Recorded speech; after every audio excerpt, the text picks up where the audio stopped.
Katibu wa Baraza Kuu la Usalama la Taifa la Iran, Ali Larijani, amepuuza vikali matamshi ya hivi karibuni ya Rais wa Marekani Donald Trump, ambaye alisema kuwa Washington inazingatia chaguo kali, ikiwemo uwezekano wa kuchukua hatua za kijeshi dhidi ya Iran.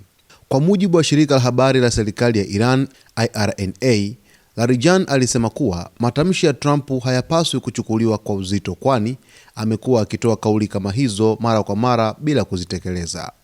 Trump husema mambo kama haya mara nyingi, msichukulie kwa uzito, alisema Larijani. Kauli hiyo inakuja wakati mvutano kati ya Iran na Marekani unaendelea kuongezeka, hasa kufuatia maandamano makubwa ya kupinga serikali yanayoendelea nchini Iran. Marekani imekuwa ikiishinikiza Iran kuheshimu haki za binadamu na kuacha kutumia nguvu dhidi ya waandamanaji.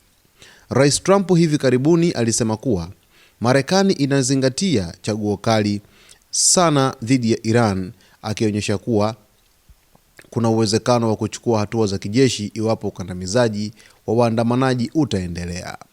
Kauli hiyo ilizua taharuki katika Mashariki ya Kati na duniani kote.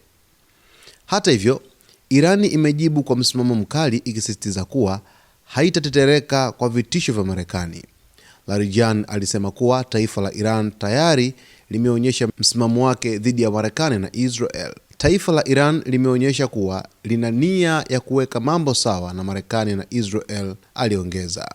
Kauli hii inaashiria kuwa Irani inaona Marekani na Israel kama wapinzani wakuu wa sera zake, na imekuwa ikiwatuhumu kwa kuchochea maandamano yanayoendelea nchini humo. Serikali ya Iran imedai kuwa maandamano hayo yanachochewa na mataifa ya kigeni, ingawa waandamanaji wanasema wanapigania haki zao, uhuru wa kujieleza na maisha bora ya kiuchumi.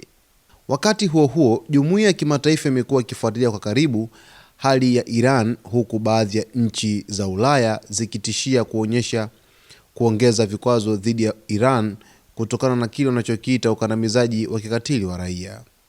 Mvutano huu unaweka Mashariki ya Kati katika hali ya tahadhari, huku wachambuzi wa masuala ya kisiasa wakiwa na hofu dhidi ya hatua zozote za kijeshi ambazo huenda zikatokea katika Mashariki ya Kati. Mtazamaji wetu, kwa taarifa zijazo, basi na kuomba uweze kuwa karibu nami muda wote kwa kusubscribe, kulike, kucomment pamoja na kushare.